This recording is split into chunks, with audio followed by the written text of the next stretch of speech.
She said it while peeling an orange. That's what stuck with me. The way the rind coiled onto the marble counter, sunlight slipping over her wrist like it had a right to. Her voice didn't waver. It didn't rise. It dropped the words like pieces of dry fruit skin. You're too much work. She didn't look at me. She said it into the orange, like it was listening, not me. I didn't say anything. I was sitting at the end of the long oak table. It's the same one I'd helped pay for when they moved into this house. My tea had gone cold. The steam had already stopped rising. I watched a fly circle the sugar bowl. That morning I had folded all. The laundry, even the tiny socks that never stayed paired. I had scrubbed the base of the downstairs toilet because no one else would ever notice the ring forming under the seat.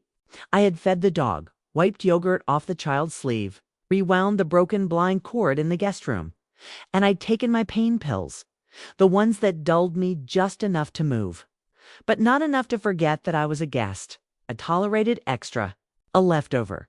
She didn't shout. It wasn't cruel. It would have made it easier, maybe. She just said it plainly, like a line from a schedule. I don't even know what I was doing at that moment. Maybe stirring honey into my tea again, even though it was already sweet. Maybe pretending I had something to read on my phone. You're too much work. It wasn't a fight. I think that's important to say. There was no scene. No broken plates. No crying baby. The baby was napping upstairs, probably with one sock kicked off. My son was at work. He had texted me that morning, a thumbs up and an "I'll be late." He'd sent a voice note 2 nights ago asking if I could watch Liam again this week. They were short-staffed. It's always short-staffed. I had said, of course. I always said, of course. She peeled the orange. I heard the little spray of citrus in the air. It smelled clean. Sharp dot. I took the last sip of tea.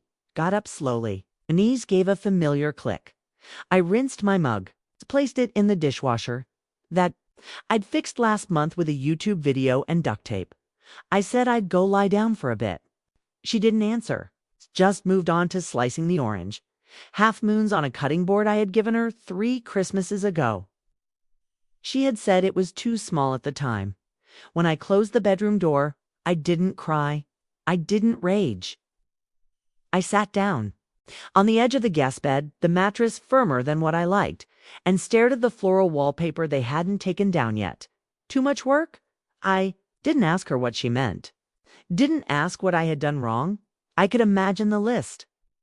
The way I folded the towels, the fact that I sometimes made dinner without asking, that I made suggestions, that I was slower now, that I had arthritis, that I forgot where I put things. Too much work. I think that's when I knew.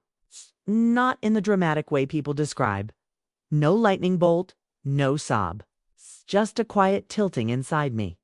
Like when the tide turns and the water begins pulling back without anyone noticing, I lay down without taking off my shoes. I folded my hands over my chest like a child at a funeral. I stared at the ceiling and thought about the will, about the little drawer in my nightstand back at my own apartment, about the envelope with a second copy. I thought about the password I hadn't told anyone, and I thought about the house I still owned, the one no one remembered I kept in my name, the one they had assumed I'd sold. When my son got home that night, he didn't come to find me. I heard them laugh softly in the kitchen, heard him say he was exhausted, heard the fridge open. A bottle cap hit the floor. I closed my eyes and saw the orange peeled in perfect spirals. And I realized I could leave. I really could. Not tomorrow, not in some fantasy, but for real. For real. That's how it starts. Not with a bang. Not even with heartbreak. With a sentence. 7 words. Spoken into a citrus-scented silence. I wasn't always too much work. There was a time I was the one who lifted, carried, drove, answered. I moved through my days like a metronome, steady and needed. It was almost a joke how much they depended on me. When the school nurse called, when the radiator gave out, when the casserole spilled in the back seat, I was the one who showed up. Back then, my name had weight. It's not just mom, not just grandma, but me, Anita, the woman who paid off This second mortgage with freelance bookkeeping jobs no one saw. The woman who drove 4 hours through a snowstorm to babysit when their nanny quit. The woman who taught her daughter-in-law how to burp a colicky baby when no one else could. I don't say that to brag. I say it because I need to remember I was something before I became invisible. I met my daughter-in-law Claire on a warm Sunday afternoon. My son brought her to dinner. She wore a cream blouse and said she didn't eat red meat. She brought a bottle of wine and apologized for forgetting to chill it. She smiled too much and looked around my little kitchen like it was quaint. Was the word she used? Quaint. I made lentil soup that night. I remember because she said it reminded her of something she'd eaten at a yoga retreat. I didn't know what to say, so I smiled and offered her more. They were married a year later, in a vineyard that cost more than my car. I sat alone at a table marked family with people I'd never met and would never see again. Claire's mother made the toast. She called them a power couple. She said they'd build something amazing together. No one asked me to speak. Number one asked what I thought. I smiled in the pictures. After Liam was born, I saw a crack in her. Just for a moment. Was tired. She was scared. Let me in because I had steadier hands and quieter words.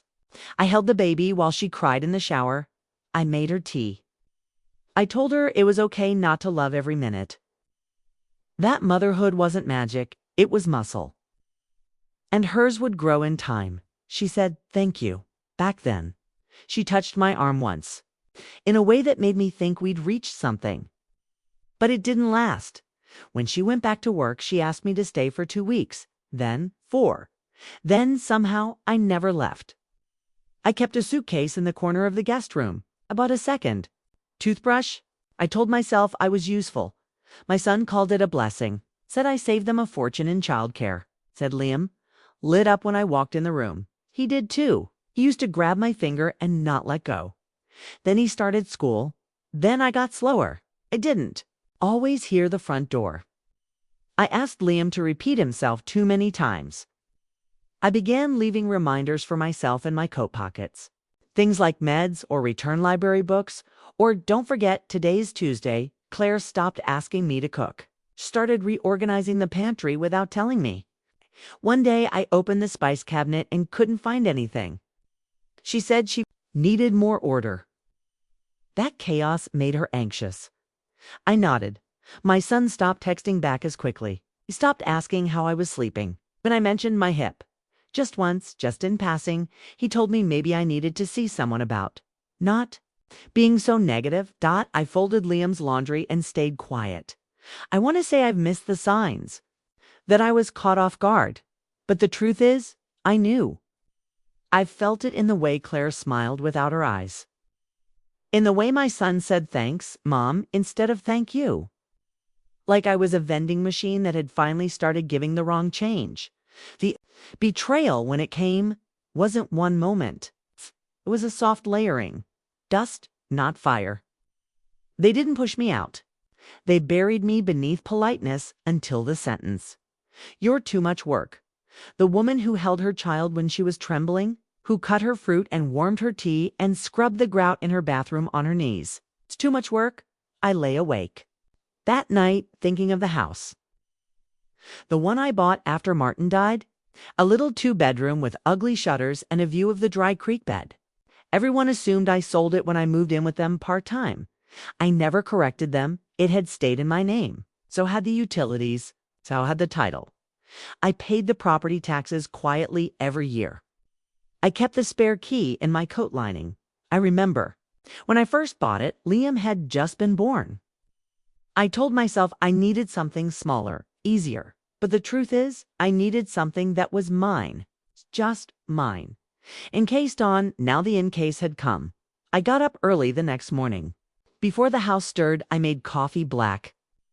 I sat at the table and let the silence press around me. I looked out the window and saw the pale wash of morning on the lawn. My suitcase was already packed. I had never really unpacked it. I left. A note. Nothing dramatic, just said I needed space. That I'd be okay? I slid the key to their front door under the fruit bowl. It's the same bowl that held the orange she peeled while she told me I was too much. Then I walked out. 1 foot, then the next dot. Nobody stopped me. The house didn't groan or call after me. The sun came up just the same. But inside me, something turned. Something shifted back into place. And for the first time in years, I wasn't someone's burden. I was mine. It was a Tuesday when I found the papers. I had only been back at the house for 2 days. The shutters were still ugly.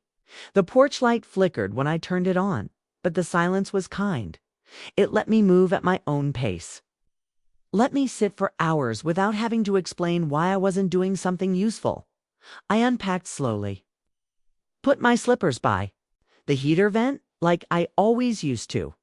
I restocked the fridge, swept the back step, sat on the couch, and remembered how quiet could be a kindness, not a punishment. The papers were in a folder at the bottom of a box I hadn't opened in years.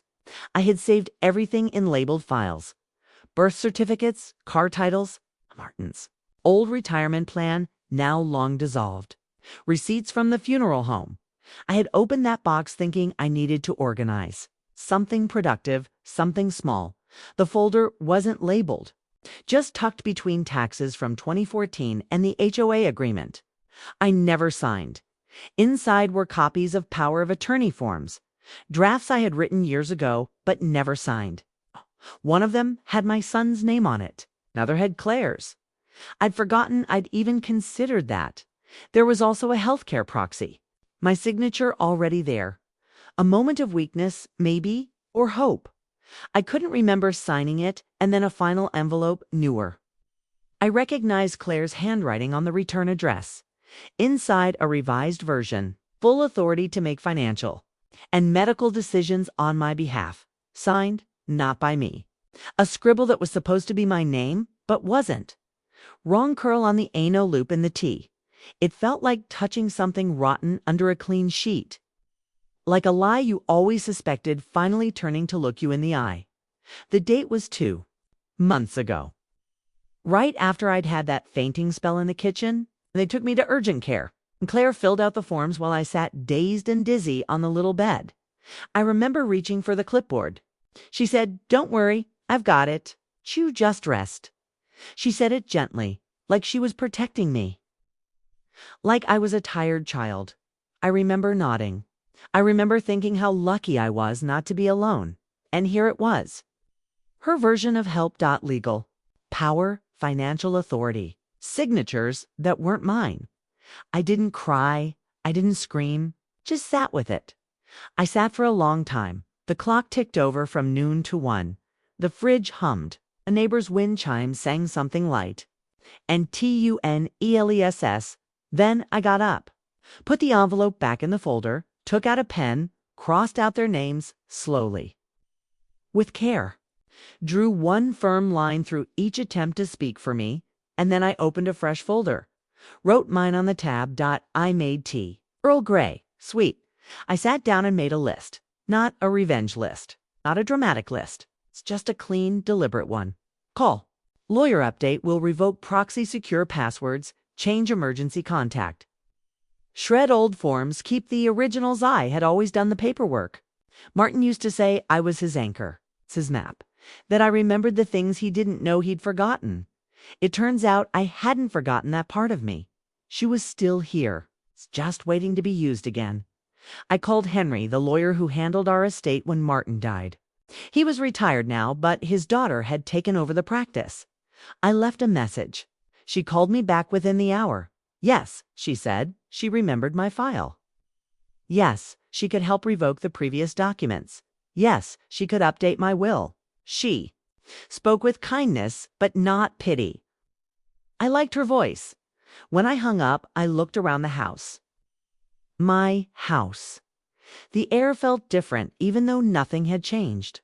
The floorboards still creaked in the hallway. Its kitchen still smelled like dust and old coffee.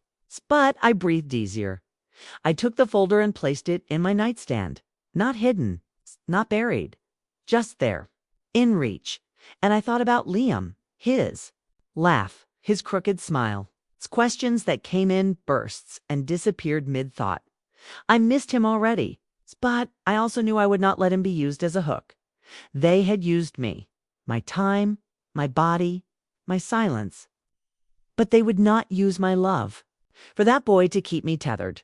The next morning, Claire sent a message. It said, "Hope you're settling in okay. Let us know if you need anything." There was no warmth, no apology, just smooth, practiced words. I didn't reply. An hour later, another came from my son. "Hey, Mom, can we talk soon?" I looked at the screen. My hands didn't shake. I didn't cry. I didn't feel cruel. I just turned the phone face down and made toast.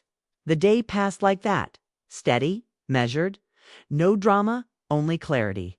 I realized something that afternoon as I sat watching the shadow move across the living room rug.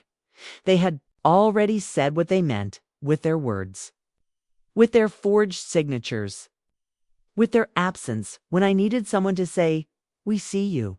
We still need you." Instead, I got a line across a piece of paper that gave them its permission to make me small, manageable. They thought silence was compliance. They forgot.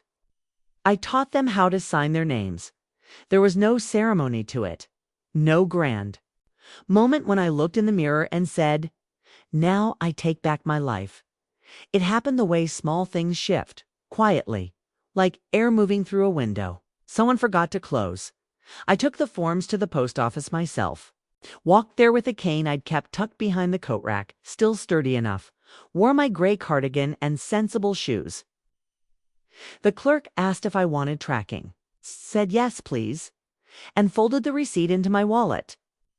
I liked the feeling of having proof, of putting my name to something official again. Then I went to the grocery store, bought lentils and onions. A small carton of cream, a single apple. Not enough for a family, just enough for one. The cashier didn't rush me. I liked that. When I got home, I opened the windows and aired out the rooms. Dusted off the bookshelf. Lit the lavender candle my sister once gave me before she passed. The wax was cracked, but still fragrant. I set it by the sink and watched the flame steady itself. In the afternoon, I pulled the banker's box from the top shelf of the hallway closet. The one with old notebooks, tax returns, the deed to the house. I took out what I needed and locked the rest away. Reorganized, shredded the old power of attorney papers one by one. The hiss and grind of the machine felt honest. Like an exhale. I didn't tell anyone what I was doing. No phone calls. No updates. That part of me, the one who used to narrate my life for others, she had gone quiet. I didn't miss her. The next day, I called my bank. Spoke to someone named Andrew who asked for my PIN and didn't once talk down to me. I removed my son from the joint savings account, transferred a portion into a new one, left a small balance, just enough to keep it open, just enough not to alarm. Then I updated my beneficiaries, not out of anger, not to punish, but because the people I had trusted to hold me had used that trust like leverage, and I didn't owe them my silence anymore. I had once told Claire years ago that love was in the paperwork, that the unglamorous things, names on forms, who picked up who from school, who signed the mortgage, who showed up at the doctor's office, that was where love lived. Not in speeches, not in filtered photos. In the dailiness, I don't think she heard me, but I did. I had always known what held a life together. And now I was building mine back up piece by piece. I changed the locks. That was the only thing that felt dramatic. I hired a man from the hardware store to come do it. He was kind, asked no questions. I made him tea. We talked about the weather. He said the forecast was turning warm again, that it might be a dry spring dot. After he left, I held the new keys in my palm for a long time. They were smooth and cold and mine. That night, I slept with the window cracked, heard the tree branches swaying. A cat yowled somewhere down the street. I let myself feel the weight of the sheets, the warmth of the bed. I didn't reach for my phone. I didn't check if anyone had called. They hadn't. It didn't hurt the way I thought it would. It just confirmed what I already knew. I was not missed. Not the real me. Only the version who folded towels and reheated soup and made herself smaller to fit. There was a name I hadn't said aloud in years. My grandmother's. Lillian, she raised me after my mother ran. Taught me how to hem curtains and sign checks. And slice apples without bruising them. She used to say, never give your name to someone who doesn't care where it's been. I didn't understand her. Not then. I do now. I found her old locket in the back of the dresser drawer. It's a clasp still. Worked inside a faded photo of her and one of me as a girl. Round face, wide eyes. I looked at that photo for a long time. I don't know what I was trying to see. Maybe just a reminder that I had once been held. Chosen, not out of duty, but love. I took that locket to a small shop the next day and asked them to clean it. The girl behind the counter said it would only take an hour. I waited outside on the bench. The sun warmed my hands. When she returned it, she smiled and said it looked beautiful now. It did. That evening, I put it on. Not for anyone else to see, just for me. Let it rest against my collarbone like an answer. I made lentil soup, ate it slowly, lit the candle again, sat in the quiet and breathed.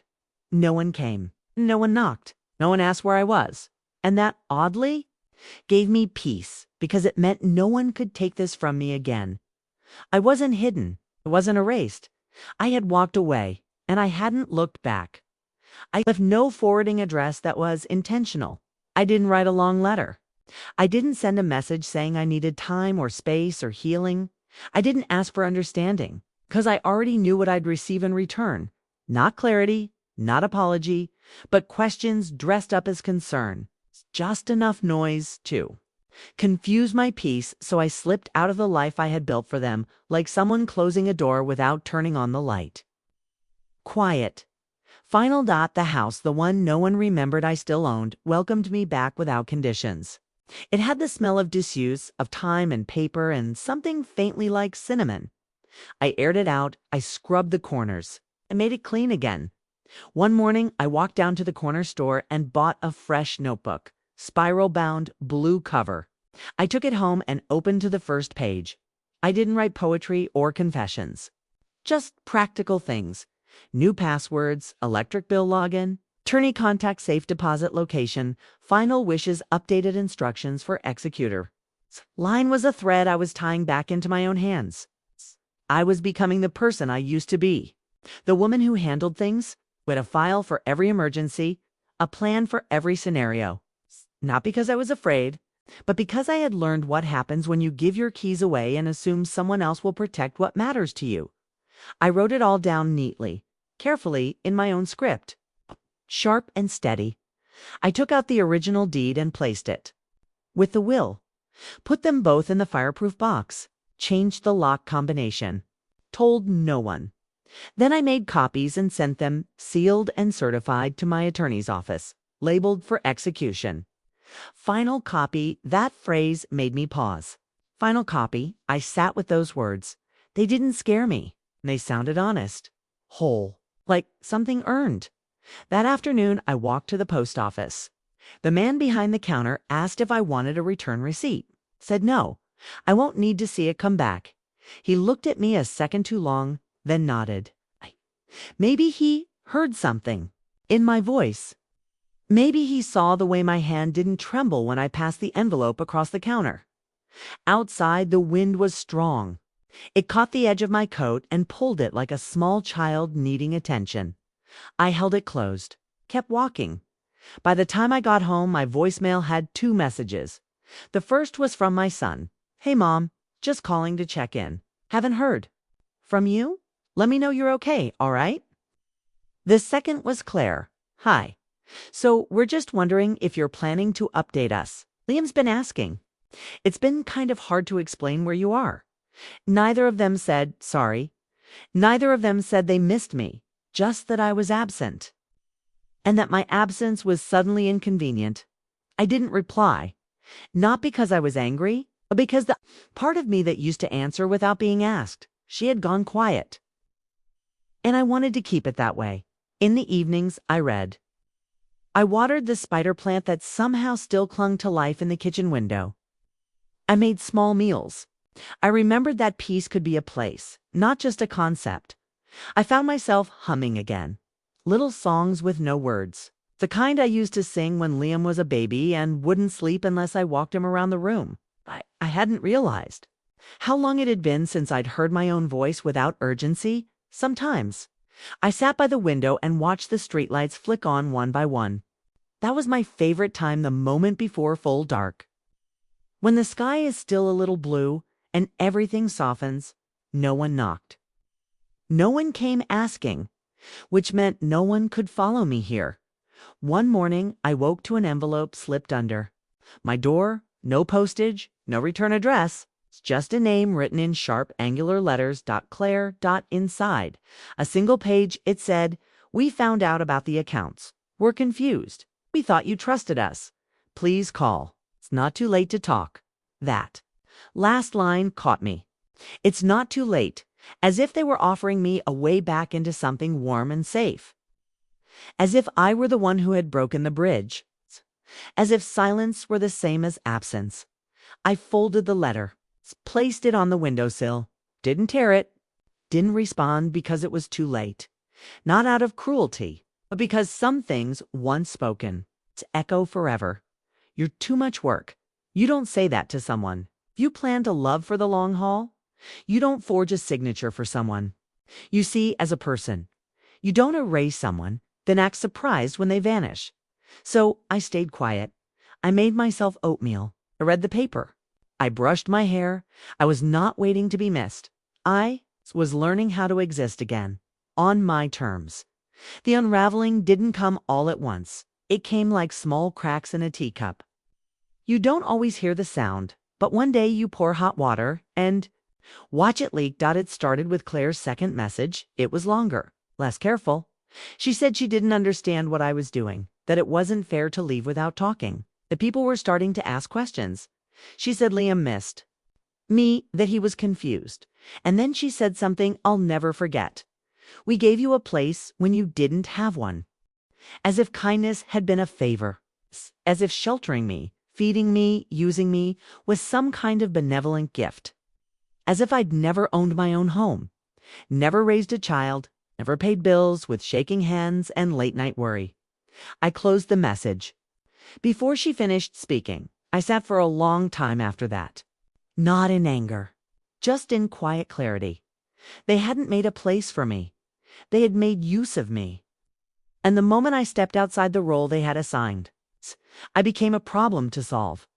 They hadn't thought I would really leave, that I'd pull back my name from the paperwork, that I'd change the locks, that I'd disappear without permission, because people like me, women like me, were supposed to endure, to stay where we're put, to fold ourselves small and be grateful. But I had stopped being grateful for crumbs a long time ago.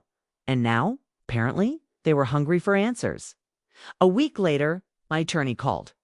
She said she'd received a call from someone claiming to be my son, asking questions, pushing. She told me not to worry, but everything was in order. That my documents were clear and current and untouchable. Still, I could hear it in her voice, that quiet alarm. That flicker of concern. She offered to file an official seesaw communication if they tried to interfere again. I told her not yet. I wanted to watch them unravel on their own. It was never about revenge. I need to say that clearly. It was about distance, space, breathing room. I wanted to see who they became when I stopped absorbing all their mess. And what I saw was this. It's panic. It started with voicemails, 3 in one day. My son's voice tight.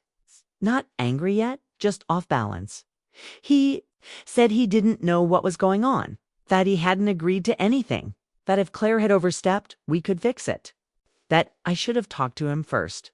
The words I kept hearing were should and fix, but nothing was broken except the illusion that I belonged to them, that they knew who I was, that I could be pulled back in with the right mix of guilt and promises. They didn't know me anymore. Maybe they never really did. Then came the texts from mutual friends, from Claire's sister, from a woman I'd met once at a birthday party who now wanted to know if I was okay. Claire had gone public, it seemed. I wasn't tagged in the post, of course not. But the language was unmistakable. Families should stick together. Some people can't handle real life. Some people walk away when they're needed most. That last part made me laugh. In a way that hurt behind my eyes. Because I had never walked away when I was needed. Not once. I had walked away only when I was discarded. And now, with their hands empty. They were trying to make it seem like I had dropped something. I turned off notifications. I let the noise run itself out. There was a comfort in the silence beneath their shouting. They had built a stage. Didn't have to climb on it. Let them talk. I knew the truth. They had taken my presence for granted. My labor, my body, my still good hands. They had taken my memory the way I remembered birthdays and measurements and favorite lullabies and used it like a kitchen drawer. Always open, always useful. And now the drawer was shut and locked. That night I went to the back porch and sat under the crooked awning. The air was warm. A breeze carried the scent of something flowering, though I couldn't name what. I closed my eyes and let it touch me. No one called. No one came to the door. No car pulled into the drive. And I was grateful for that, because in that silence, I realized something important. They had mistaken access for closeness. They thought because I lived under their roof, I belonged to them, because I fed their child I was theirs to manage, because I accepted help, I owed them obedience, but love isn't a transaction, and motherhood. Real motherhood doesn't disappear just because someone decides it's inconvenient. I had carried my son inside my body, and then I carried him through the wreck of grief when Martin died, through bad credit and job changes and the year he broke his collarbone, and I slept in a hospital chair so he wouldn't wake up alone. They forget all of that, or maybe they never bothered to see it at all, but I remembered, and now I carried myself out of their reach. It was the library that saved me. In the way small places do when you no longer know what to reach for. Just a brick building off Main Street, with chipped steps and a slow door. I walked in because it was free. And I needed somewhere to go that didn't require a reason. The woman at the front desk had silver hair pulled into a long braid. She wore a pin on her collar that said, "Ask me anything." But she didn't ask me anything. She just smiled and nodded when I signed up for a new card. I picked books I used to love, cookbooks with soft-spined covers, memoirs from women no one quoted anymore, novels I'd half-read in waiting rooms and always meant to finish. I sat in the reading corner, where the chairs were just worn enough to be forgiving. No one rushed me. No one asked who I was. It's strange how much space you can find when you stop waiting to be needed. After the library, I started walking the same route every morning, just to move, just to mark the days. The air was getting warmer. I could hear bees in the tall grass and the soft swish of the mail truck turning corners. There was a coffee shop on the corner I passed every time. I never went in at first. I didn't want to be recognized, even though I knew that was unlikely. But one day the bell above the door jingled just as I was passing. Okay. And a woman stepped out and nearly collided with me. She was younger than me, maybe 50. She had laugh lines and a slight limp. She apologized and held the door for me, even though I hadn't planned to go inside. I smiled. She said, "You might as well now. The cinnamon rolls just came out." So I did. The place smelled like warm bread and honey. The lights were soft, not the harsh kind that make you feel like you're under inspection. It's just the kind that let you sit and not think too hard. I ordered a tea. The cinnamon roll too, even though I knew I wouldn't finish it. The woman sat at a table near mine. She didn't make conversation. She read a newspaper and underlined things in the margins with a green pen. I liked that. It's the quiet company. The next day I went again, and the day after. After a week, the man behind the counter started remembering my order. He had an easy smile, called me ma'am, but not in a patronizing way. Just polite. It became a ritual. Library, walk, tea, notebook. I bought a second notebook, not for paperwork this time, just for thoughts. Fragments, memories that drifted. up like dust motes when the world was quiet enough to see them.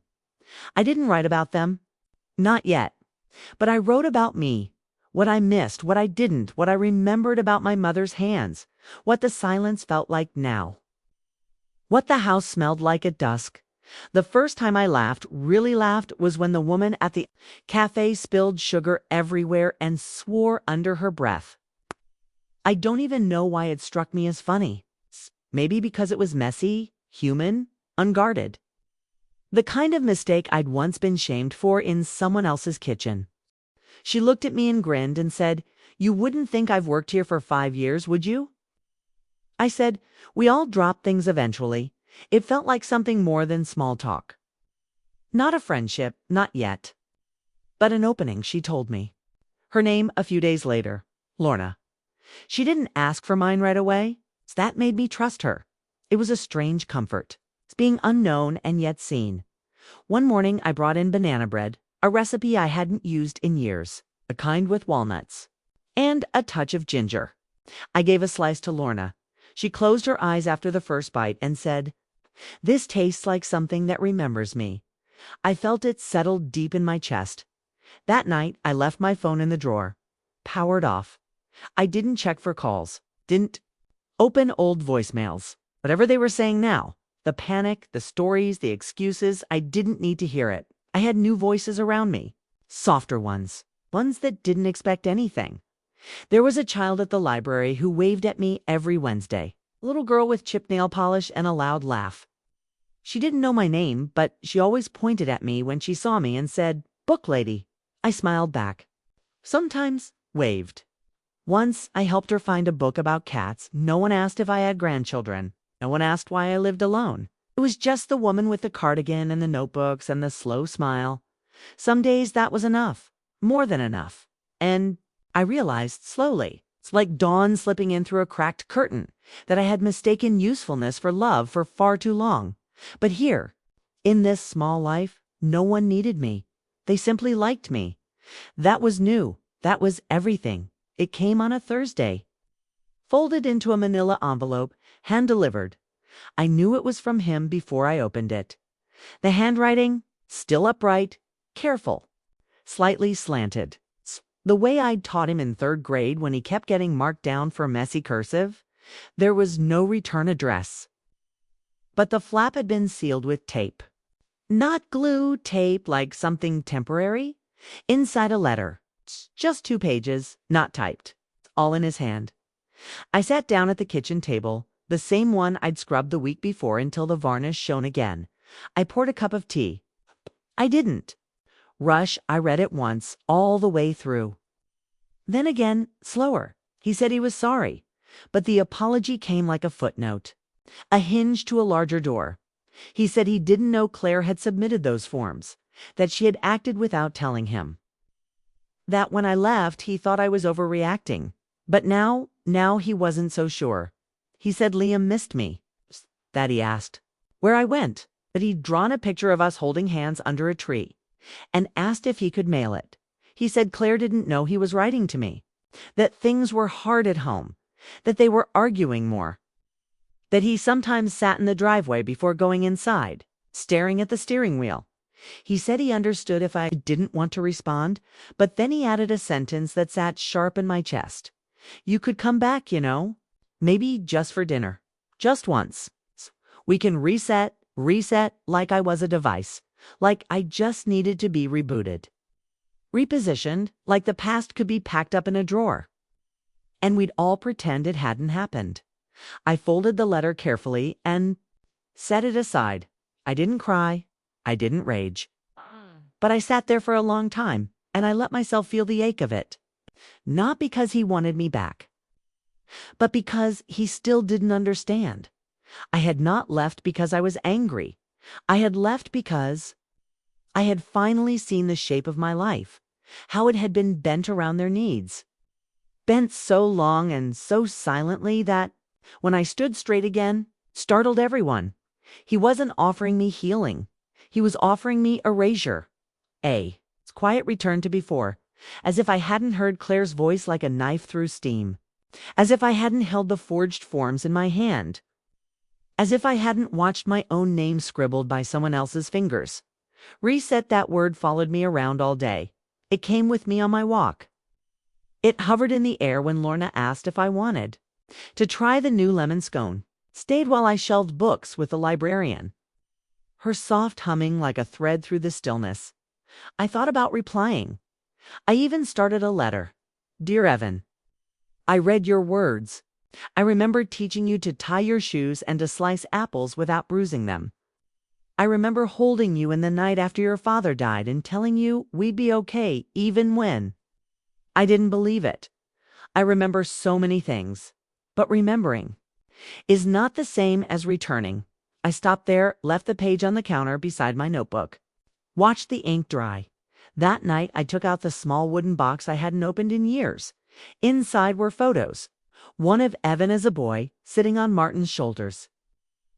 One of me holding Liam in the hospital, his head still wrapped in a pink and blue cap. And one older of my grandmother, Lillian, standing by her front steps in an apron, one hand on her hip, the other holding a pie she'd just pulled from the window. She had raised me with no fanfare, no praise, just presence. And when I was 16 and furious and thought I knew everything, I'd once shouted at her that she didn't do anything important.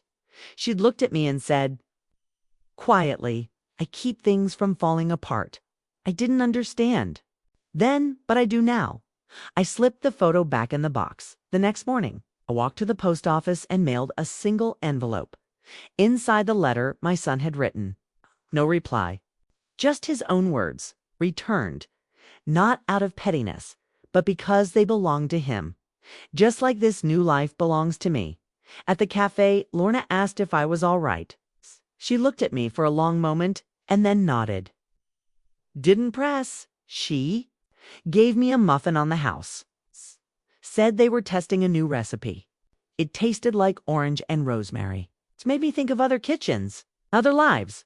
Later that day, the child from the library, the one who called me book lady, handed me a crumpled drawing. It was of a cat wearing a crown. She said, it's you. I smiled, said thank you, tucked it into my notebook like a keepsake. At home, I sat on the porch and watched the light change. The first cool breeze of early fall stirred the wind chimes. I breathed in. I was not bitter. I was not broken. I was not waiting. I had been someone's mother, and now I was my own. The seasons shifted without asking. The air turned sharper, the shadows longer. The spider plant in the kitchen began to droop. In the corners, stretching toward the last of the sun, I trimmed it back and repotted the roots, gave it new soil. It looked startled at first, then began to grow again. Some things just need room. I started saying my name out loud in the mornings, not for any grand reason, not as an affirmation or ritual. It's just because I hadn't heard it spoken in a while, not with care, not without purpose attached to it, not without it being clipped into mom or grandma or she or her. Or can you? So I'd whisper it once while tying my robe. Anita, softly, a breath more than a word. Just to remind myself, one morning I wrote it down on a card. Anita M. in block letters. Underneath I wrote just a few lines. If found, return to the wind, the kettle, and the quiet page. I placed it in the front of my notebook, not for anyone else. Just in case I ever lost myself again. The house was different now. Not new, not spotless, but it belonged to me in every way that mattered. I kept the windows clean. I kept the kettle descaled. I let dust settle on the places I didn't use. I let light fall where it wanted. The mailbox held less these days. No more bills with my son's name accidentally added. No more flyers from parenting groups. Just a few catalogs. A water bill. One card from a distant cousin with no return. Address and a note that simply said, thinking of you. Sometimes I'd sit on the porch and watch couples pass. Young ones, old ones, middle-aged pairs, walking dogs or pushing strollers. Sometimes I'd imagine their stories. Who cooks? Who forgets things? Who says you're too much work in a moment of fatigue? And whether they ever regret it. But most days I just watched without narrative. I let life pass in front of me like wind over water, not mine to hold, just mine to witness. The last message I ever received from my son came just before the holidays. A voicemail. 62 seconds long. He said Liam had started reading chapter books, that he asked again about me, that they were having a quiet Christmas, that I was welcome if I wanted to come. No pressure. Just welcome. He ended with, "We love you, you know?" I sat with it. I did. I let myself miss the little boy. He used to be the one who used to grip my finger with such certainty it left a mark. The one who cried when I left for work and raced to the window when I came back. But the man in the voicemail? The one who let his wife forge my name, who sat in silence when I was erased, who only reached out when he needed to soften the optics. That man was someone I could not reach anymore. I deleted the message, not out of anger, but because I didn't need it to mean anything. I made soup that night, curried lentil, just for me. I lit the lavender candle down to its last flicker, and then I wrote a letter not to them, but to myself. Dear Anita, you didn't disappear. You stepped back into the frame. You didn't break. You rebuilt. Weren't erased. You rewrote the page. You didn't stop being a mother. You remembered how to mother yourself. And that was the hardest part of all. I folded the letter and tucked it into the fireproof box. It's with the will, with the locket, with the deed. Everything I wanted left in my name. The next morning, I walked to the lake. There's a bench there, with peeling paint and initials carved deep into the wood, P+D. 1978, and I like to imagine they're still together somewhere. Or maybe they're not. Either way, they believed in permanence long enough to leave a mark. I sat with a thermos of tea and a scarf wrapped high around my neck. A small flock of geese passed overhead, loud, unapologetic. A girl walked by with a kite she couldn't quite get to fly. The wind kept changing. She didn't cry, just kept trying. I admired that when I walked home. I passed a mailbox painted robin's egg blue. It made me smile for no reason. That was the best kind of smile. At home. I made a fire and fed it one thing, the letter he wrote, the one that offered a dinner. A reset. I fed it to the flames and watched the paper curl like a petal. It burned clean, no residue. No scent. Just ash falling into place. And I thought, this is what peace feels like. Not a sound, not a silence, but the absence of needing anything from someone who cannot give it. I washed my hands, closed the windows, turned on the lamp by the armchair, and I said my name again, once, quietly. And this time, I didn't whisper.